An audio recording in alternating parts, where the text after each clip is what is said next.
Hola, mi querido espectador, siéntate y ponga atención porque durante una madrugada, los guardias de un camión blindado se detienen en un sitio de donas para desayunar. De la nada, son emboscados por un grupo de atracadores que los estaban siguiendo desde hace rato, esperando que cometieran un error. Y lo hicieron. Ya que el conductor del camión no quiere salirse, los ladrones recurren a su taladro rompiendo el parabrisas del auto. En eso, un guardia amaga con desenfundar su arma. Este pequeño contratiempo obliga a los ladrones a resistir su posición y entrar en conflicto con los refuerzos policiales. Cuando uno de sus colegas cae, los atracadores utilizan toda su potencia de fuego haciendo que la policía retroceda. Con el camino limpio, abandonan la escena con el camión blindado. Ray Merriman, el líder de la pandilla, le pregunta a su colega Donnie si de verdad el guardia trató de sacar su arma. Donnie admite que no lo sabe. Tan solo vio que su compañero Bosco le apuntó al guardia y reaccionó por instinto. Gracias a las indicaciones de Mac, su experto en inteligencia, el grupo evita los caminos transitados por la policía y regresa sin problemas a su guarida. Merriman luce más enfadado que nunca confrontando a Bosco por poner en riesgo la operación. Bosco ni se molesta en defenderse admitiendo que le dieron a Marcus en la arteria femoral. Está acabado. Levu sale en defensa de Bosco recordando que cada uno es responsable de su propia vida. Marcus conocía los riesgos y lo peor es que murió en vano, ya que el camión blindado estaba vacío. We're cop killers now. Al amanecer, la policía se presenta en la escena del crimen en lo que conocemos al detective Nicholas O'Brien, jefe de la unidad de delitos mayores del departamento del sheriff. Es mejor conocido como el Gran Nick, aunque hoy de grande tiene poco, porque parece que no durmió nada y encima toma una dona de la evidencia. Al escuchar los detalles del crimen, Nick señala que no están lidiando con unos ladrones cualquiera, sino con unos verdaderos profesionales que quizás hayan tenido experiencia en el ejército. En eso, sus compañeros le comentan que el camión estaba vacío, ya que estaba camino a una recogida en el banco para luego entregar el dinero a la Reserva Federal. En ese momento, Nick es abordado por Bob, un agente del FBI con el que siempre choca en casos como estos. Mientras que el agente se ciñe a las reglas y el debido procedimiento, el detective recurre a métodos poco convencionales, por decirlo de forma bonita. Nick le deja claro que este es su caso, porque los ladrones no robaron ninguna moneda de curso legal, a lo que Bob responde que tiene razón, al menos hasta ahora. Can I go now, Dad? Kinda hungry. Lo que ninguno sabe es que Bosco lo estaba espiando desde un escondite y ahora los hombres de Merriman saben que el Gran Nick los tiene en su mira. Merriman lo reconoce como el policía que mató a un maleante cuando no tenía motivos para hacerlo. Volviendo con Nick, este se pregunta por qué los ladrones robaron un camión vacío, pues le cuesta creer que unos tipos tan preparados como ellos no supieran ese detalle. En esa tormenta de ideas surge el nombre de Merriman, quien está fichado por la policía desde que salió de prisión hace 8 meses. El detective entonces le hace una visita a su aliado más conocido, Donnie, quien por las noches trabaja como barman. Da la casualidad que su bar es uno de los más concurridos por la policía, así que el hombre ya sabe cómo reconocerlos. Nick se retira sin poder sacarle información, o al menos es lo que Donnie creía. All right. Dude, what the fuck is... A esto me refiero con métodos poco convencionales. Donnie despierta en una habitación de hotel junto a los hombres del detective y algunas chicas de compañía. Su concepto de la ley y el orden cambia cuando les conviene. Donnie trata de librarse diciendo que se equivocaron de persona aunque tienen una foto de él hablando con Merriman. Eso sin contar sus antecedentes por conducción temeraria. La cosa se pone más seria cuando los oficiales despiden a las mujeres quedándose nada más con el pobre Donnie. Nick entonces se le muestra su tatuaje que lo evidencia como miembro de una camarilla. Una especie de pandilla, pero con placas. We just shoot you. It's less paperwork. Y con estas palabras y un poquito de persuasión física, Donnie admite que es el conductor de la pandilla de Merriman. No le dan armas ni nada por el estilo, tan solo los ayuda a escapar. Y es por eso que no sabe por qué robaron un camión vacío. Donnie cuenta que en un principio fue atraído por Marcus, quien llevó a Bosco a su bar para que se conocieran. Como el barman tenía buenas habilidades al volante y estaba falto de dinero, Bosco decidió presentarlo con Merriman. Y eso que él acababa de salir de prisión. See you soon, Ray. No, you won't. Luego de que Donnie lo lleve de paseo, Merriman se convenció de contratarlo como conductor. Apenas una semana después, la pandilla llevó a cabo un atraco en un estadio local. Ya que sacaron una buena tajada, Marcus le sugirió a Merriman que se mantuvieran bajo perfil por un tiempo. Pero el jefe quería el dinero para otra cosa. Hasta el día de hoy, Donnie no sabe qué hicieron con el efectivo. Complacidos por la información, Nick y los suyos lo dejan ir, más le advierten que se seguirán viendo las caras. Al amanecer, el detective entra con sumo cuidado a su propia casa queriendo evitar a su esposa Debbie. Para su desgracia, ella no tarda en aparecer y le pregunta qué estuvo haciendo anoche, porque huele bastante a mujer de la mala vida. Si bien él niega las acusaciones, Debbie le muestra un mensaje subido de tono que Nick había destinado a una de las mujerzuelas. Tal parece que se confundió un poco. Decepcionada, Debbie toma sus cosas y les comenta a sus hijas que se irán un tiempo a casa de su tía. Nick no tiene ni voz ni voto en esto. A duras penas, alcanza a decirle a sus hijas que pronto volverá por ella. Stay away from my... Morning.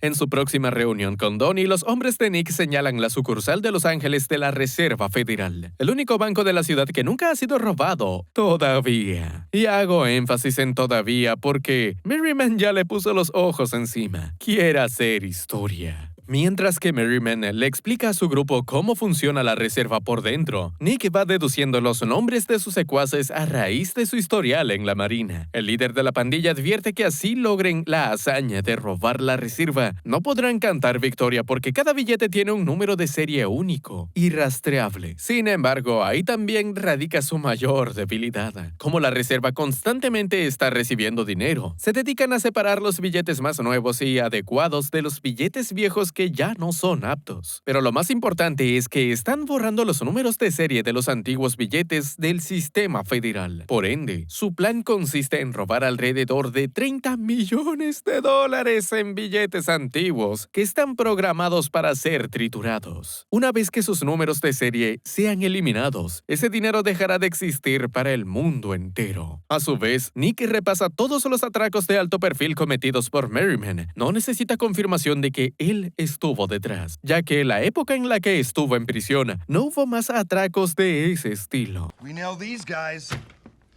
we solve all these cases. This is the crew. A la salida, el detective es interceptado por un trajeado que le entrega la solicitud de divorcio de Debbie. Eso no lo vio venir. Los oficiales se mantienen vigilando a Donnie, quien entra a la Reserva Federal haciéndose pasar por un repartidor de comida china. Luego de un montón de controles de seguridad, el hombre entra al baño y esconde en el techo una de las bolsas de comida. En otros asuntos, LeVou tiene el placer de conocer al pretendiente de su hija adolescente, quien está a punto de llevarla al baile de graduación. Nice to meet you. Yeah, let me holler at him for a second.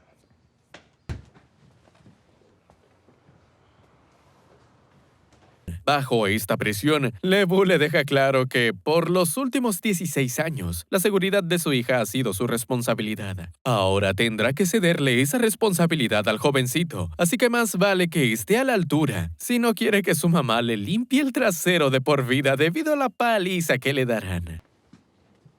I think you got the picture, bro. Una noche, Donnie sale a comer en un restaurante con los miembros de su pandilla y da la casualidad que Nick y sus amigos se aparecen en el mismo lugar. El detective no tarda en acercarse a Donnie señalándolo como un conocido del gimnasio. Luego se dirige a Merriman diciendo que le resulta familiar de su equipo de fútbol universitario. Él se limita a responder que lo está confundiendo con otra persona. Nick amaga con volver a su mesa pero sigue fastidiando a Merriman, burlándose de que le ganó de forma aplastante en la universidad. Cuando una pelea parecía inevitable, Gus interviene para llevarse a Nick y pedir disculpas en su nombre. Come by. Have a good night, ladies.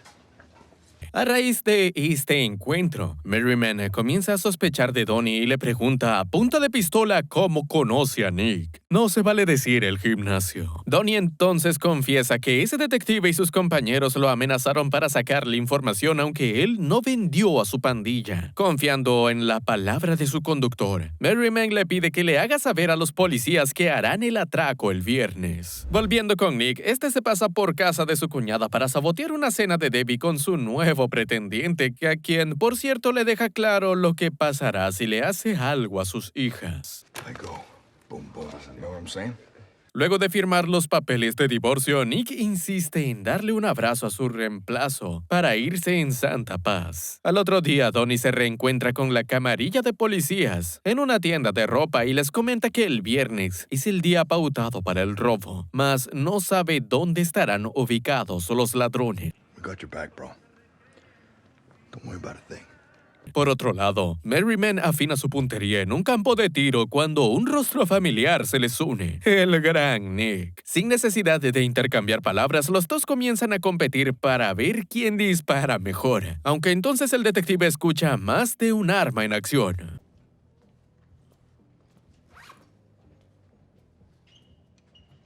El detective aprovecha para echarle un vistazo a la diana de Merriman, la cual demuestra que es un tirador de 10. Más adelante, en un club de striptease, Nick empieza a hacer migas con una bailarina que conoció en el restaurante.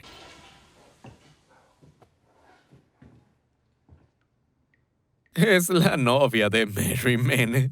De nuevo, los hombres no intercambian palabra, aunque sus miradas lo dicen todo. Gracias a la bailarina, Nick se entera de la ubicación donde estarán los atracadores previo al robo. Es entonces que ocurre el giro de tuerca. En la espera del día mágico, el detective visita de sorpresa a su hija menor en la escuela. La niña, que es muy pequeña para entender lo que pasa entre sus padres, le pregunta cabizbaja cuándo podrá volver a casa. Él le promete que pronto solucionará todo, de alguna manera u otra.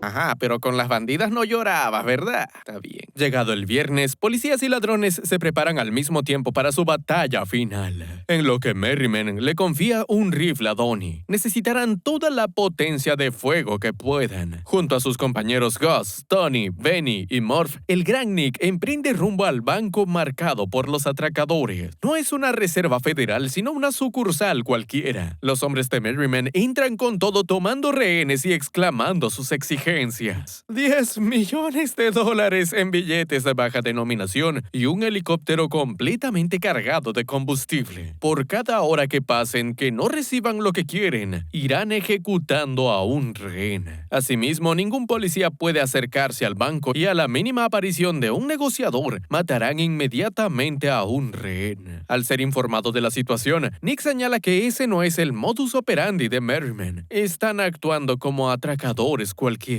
Algo anda mal. Si bien le habían ordenado a la comisaría local que no enviara patrullas, el agente Bob se presenta con los suyos y acusa a Nick de permitir este robo. Furioso, el detective le recuerda que su trabajo es detener los crímenes en progreso, no prevenirlos. Por su parte, los atracadores coaccionan al gerente para que abra la bóveda. Poco después, un negociador llama a los ladrones pese a la advertencia que les habían dado. Así que Merriman lo felicita por matar a un rehén.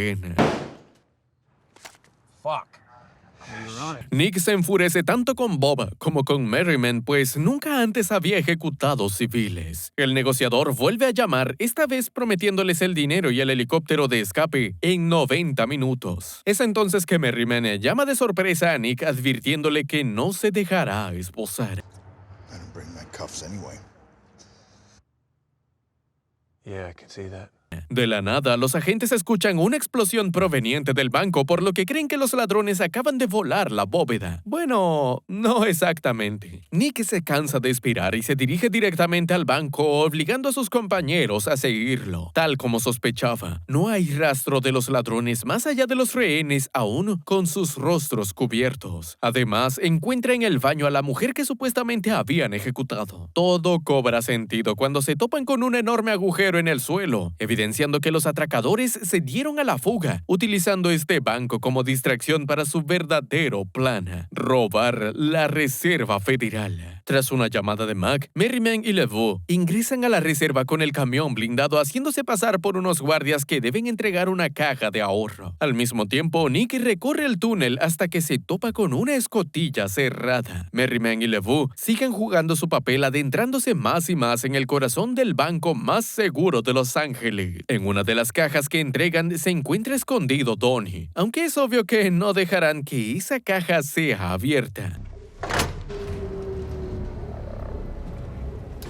A través del túnel, Bosco accedió al tablero eléctrico de la reserva. He aquí el resultado. Debido al protocolo, los empleados deben abandonar sus puestos para que los guardias aseguren el perímetro. Es entonces que Donnie enciende un dispositivo PEM que sabotea la cámara el tiempo suficiente para que salga de su escondite. Rápidamente, Donnie guarda los billetes destinados a la trituradora en bolsas negras que luego arroja a la basura. Para cuando los empleados regresan, el ladrón ya se había escapado por los conductos de ventilación. Tras echarle un vistazo a las cajas de dinero, los empleados le comentan a Merriman y LeVoux que están medio vacías, a lo que ellos responden que así fue como las consiguieron. De vuelta con Nick, este se encuentra patrullando las calles en busca de los ladrones, a la vez que le pide a la policía que no se precipiten para no espantar a los sospechosos. Los conductos llevan a Donnie hasta el baño, donde recupera la segunda bolsa de comida y le entrega a sus destinatarias como si nada. Al tiempo que Merriman y LeVoux se dirigen a la salida, el camión de basura parte con la carga del día. Tanto Donnie como los falsos guardias son detenidos en distintos puestos de seguridad. Donnie es cuestionado por el guardia de la recepción ya que no lo registró en la lista de hoy. Damn you, finicky.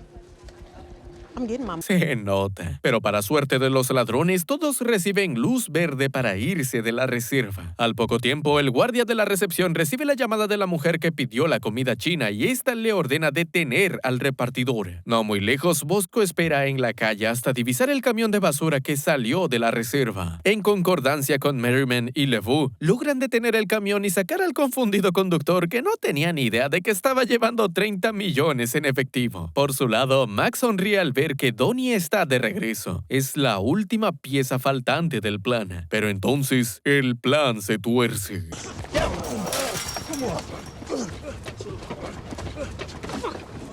Los detectives golpean una y otra vez a Donnie preguntándole por el paradero de Merriman, mientras este es advertido por Mac. Los ladrones separan el dinero de la basura y emprenden la huida, aunque terminan en medio de un atasco. Al ver que Nick está sobre sus talones, se arman con sus chalecos y se preparan para la guerra. Dejando a Donnie esposado, Nick y sus hombres salen del auto y se acercan a pie a los atracadores, los cuales esperan el momento adecuado para contraatacar. Envalentonados por la muerte de Benny, los oficiales avanzan a paso firme a la vez que los ladrones retroceden. De esa forma, Nick consigue dar de baja a Bosco, aunque Tony resulte herido en la pierna. Cuando Merriman y LeVoux echan a correr, Gus derriba rápidamente al último. Con Nick a sus espaldas, Merriman corre como nunca, pasando por un terreno donde le complica las cosas al policía. Lo único que lo separa de su libertad es una simple verja.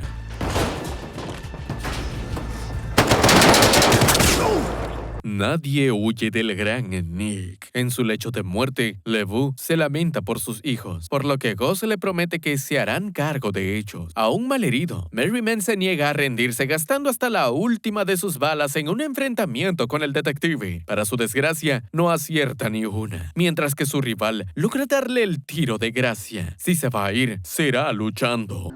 Told you. Como últimas palabras, Merriman le recuerda que tuvo razón. Al final, no logró esposarlo. En el ocaso de la batalla, Nick regresa a su camión solo para descubrir que Donnie se había fugado. Y por si no fuera suficiente, no había nada de dinero en las bolsas de los atracadores, sino puro papel triturado. En eso, el agente Bob le informa que todo el botín presuntamente robado fue contabilizado en la reserva. ¿Qué se supone que querían hacer los ladrones? Nick le da vueltas a esta pregunta hasta que decide visitar el bar donde trabajaba Donnie. Ahí ve unos cuantos rostros familiares, como los empleados de la reserva y el conductor del camión de basura. Si tienen buena memoria, recordarán que el conductor que se llevó el dinero no era el mismo que luego detuvieron los ladrones. Aquí hay gato encerrado. Fucking Fräulein. Al final, el detective no tiene otra que reír. Resulta que Donnie planeó un segundo atraco por su cuenta junto a sus compinches y nada más utilizó a la pandilla de Merriman como un medio para lograrlo. El barman los engañó a todos. Un tiempo después, en Londres, vemos a Donnie trabajando en un bar donde se encuentran sus cómplices disfrutando de su fortuna. Pero todavía no es suficiente para el barman, quien se fija en un caballero que viene de una joyería. Beer's on me.